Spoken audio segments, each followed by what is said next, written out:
Prologue. Meet Sang-yu, an ordinary sophomore in college whose life was going well. He had a certain ability that allowed him to earn money, work many jobs, and even fight without having to lift a finger. That ability is known as cloning. This chapter showcases the future events that are to happen in later chapters, but also creates an exciting story of how Sang-yu would use his abilities to his advantage. Chapter 2. Awakening. The chapter starts off with Sang-yu wishing he had two bodies, so he could do more than one activity at a time, such as traveling, playing games, working, eating, studying, and even maybe falling in love.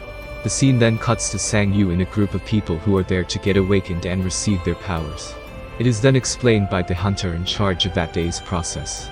He explains how there is a program known as the Awakening Program, which is a national-level system implemented by the government to help people awaken their powers. The idea is that people who are exposed to mana awaken their powers, so therefore the government has created a safe process in which ordinary citizens can go through a portal that exposes them to safe levels of mana, allowing them to receive the system, which is an AI type of program that only the awakened can see. They can only see their own stats. This system would then allow awakened citizens to then be able to hunt monsters inside a gate. When it's Sang-yu's turn to go inside a portal, his bracelet is scanned, which is a type of identification. After going through the portal, Sang-yu hears a voice inside his head, and then wakes up to see himself on the other side of the portal, where agencies from different guilds are there to recruit potential hunters. An agent from a guild approaches Sang-yu and inquires about his abilities. When Sang-yu opens up his status menu and checks his abilities and stats, which are not that impressive, Sang-yu then states that his ability is cloning, which in turn makes the agent feel uncomfortable as he believes that type of ability is whack. Sang-yu then excuses himself to the exit where he is then scanned and is then documented the type of abilities he has, and his stats to the person in charge. After leaving the site, Sang-yu returns home and tries out his ability, calling out Summon Clone, which he is then surprised to see an identical clone of himself. Chapter 3. Using My Clone Part 1. Sang-yu sees his naked chubby body, and asks his clone if he can touch him, to which the clone responds with a yes. Sang-yu is then stopped in his tracks as he has some dirty thoughts running wild in his head. After getting himself back in touch with reality, Sang-yu touches himself. I know, sounds weird, and is flabbergasted to find out that it's real flesh and not some sort of ghost. Hinting at the idea that there might have been a similar hunter with a skill that resembles cloning, but the clone is actually just a fake, meaning an illusion. Sang-yu thinks of what type of order the clone can do when rummaging through the types of orders he should give. The clone acts out the order to sit when Sang-yu was thinking of that thought in his head. Realizing that the clones can listen to him without him even having to speak, basically, he can now speak telepathically. He tests this idea out by giving out simple orders in his head such as sit, get up, etc. After a while, the clone is fatigued. Sang-yu comes to the conclusion that the clone probably has the same type of stamina and stats that the original body has. A screen pops up in front of Sang-yu, stating that his stamina increased by 0.001, which is ridiculously low. We are then given a short overview of Jumper, George Lucas, an S-ranked hunter who is known as the first hunter to clear the most dangerous dungeon to exist, Odin's Tower. We are then cut to a short dialogue and monologue of Lucas hinting about an event that is to come 5 years from now. A month later, we see Sang-yu's clone running for him, and when the clone sits down to take a break, a person approaches him to give him some water, but the clone doesn't respond and just starts running again, but he seems much skinnier. We are then cut to Sang-yu, who seems to have lost 20 pounds, and is in much better shape in just 1 month. That is a ridiculous amount of pounds to lose in just 1 month. This man Sang-yu must have had the clone do exercises non-stop. Sang-yu then gives a summary of what he has found out about his abilities in the past month that he's been awakened.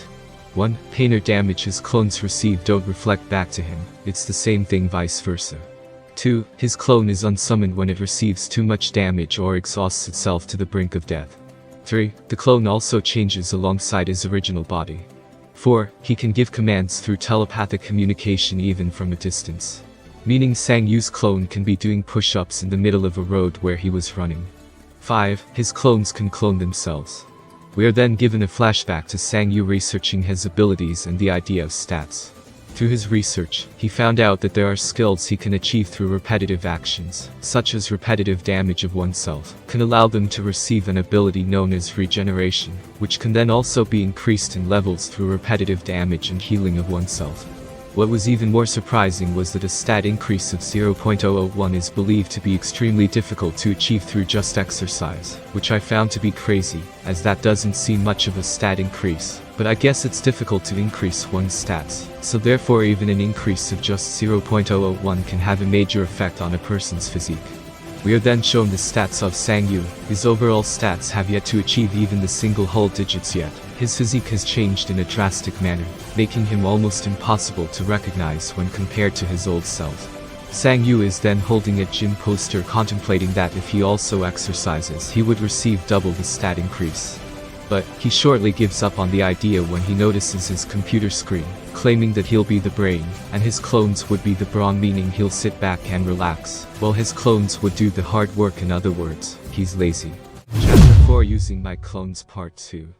The chapter starts off with us, the readers, viewing Sang-yu's financial account balance and his recent transactions. His balance being 123,801, which in US currency is basically $92.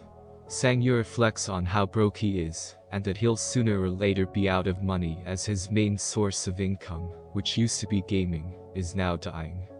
There's also the fact that he seems to be wasting a lot of money on food. After reflecting, Sang-yu decides that he should find a part-time job, one that focuses on manual labor, as that way he can earn money and increase his physical. As Sang-yu is researching to find a part-time job that fits his description, he contemplates how at the start he'll have to do the job himself, rather than making his clone do it, as he himself has to understand the job, so the commands to the clone aren't complicated, as complications might result in a problem.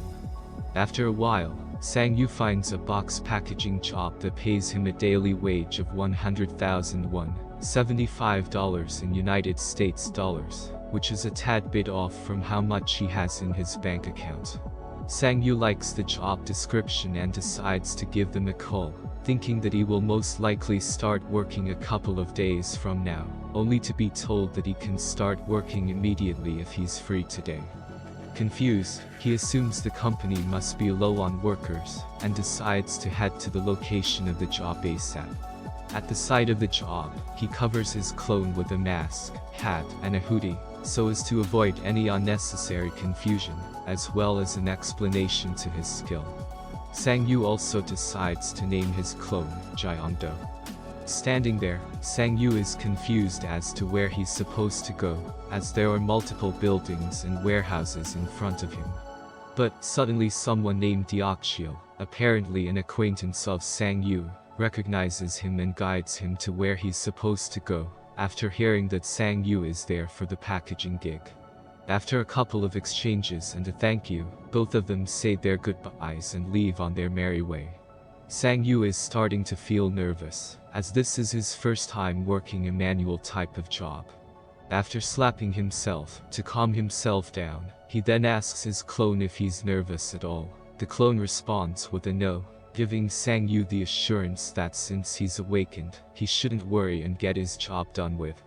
The scene then cuts to Sang-yu desperately breathing for air, lol, as he's lying down on the ground, asking for all the workers and delivery personnel to forgive his arrogance, as he has heavily underestimated the job. We then see a couple of snippets of his clone and other delivery workforce carrying and packaging the boxes. Sang-yu, with desperation, is wondering whether the people in this job have some sort of skill that deals with their physical strength. Man is making excuses. Sang-yu, after seeing his clone, regrets coming to the job as his clone seems to be doing perfectly fine, completely contradictory to what he thought would happen. Sang-yu and the rest then take a little break, where we then see a panel of Sang-yu's soul leaving his body, while on the other hand, his clone is perfectly fine. Deokshil then offers both the clone as well as Sang-yu what seems to be a rip-off version of Pepsi and some snacks. Sang-yu thanks Deokshil, and the both of them exchange a couple of dialogues, asking for his clone's name, inquiring if Sang-yu is feeling alright, as most people seem to quit after trying the job out, which is why they are always short of workers. Deokshil compliments the both of them for being strong. After this statement we see Sang-yu's thoughts, which state how he would have done the same if he wasn't pathetically broke. After a couple more exchanges, Deokchil, realizing that Sang-yu is in a prestigious college, asks whether he's interested in tutoring his daughter for 50,000 won, $37 in United States dollars, per 2 hours, twice a week, as another side job. Sang-yu is at first taken aback by the request, but then remembers how he's almost gonna be homeless if he isn't on that grind, decides to take the job. After that, Deokchil says his goodbyes, and we then see a panel of Sang-yu's screen, which shows how his stamina and endurance have increased by 0.001. The break time they had ends, and right before getting right into work, he decides to eat one more snack, only to notice an empty bottom inside the bag. Confused, he turns around to see his clone chomping down on all the snacks with no expression on his face, while Sang-yu watches with anger. Lol. This chapter covers how Sang-yu will be earning his income, as well as how his clones perform within the job. It also foreshadows a potential confrontation with Sang-yu and Deokchil's daughter, and if that might spark some sort of a close relationship.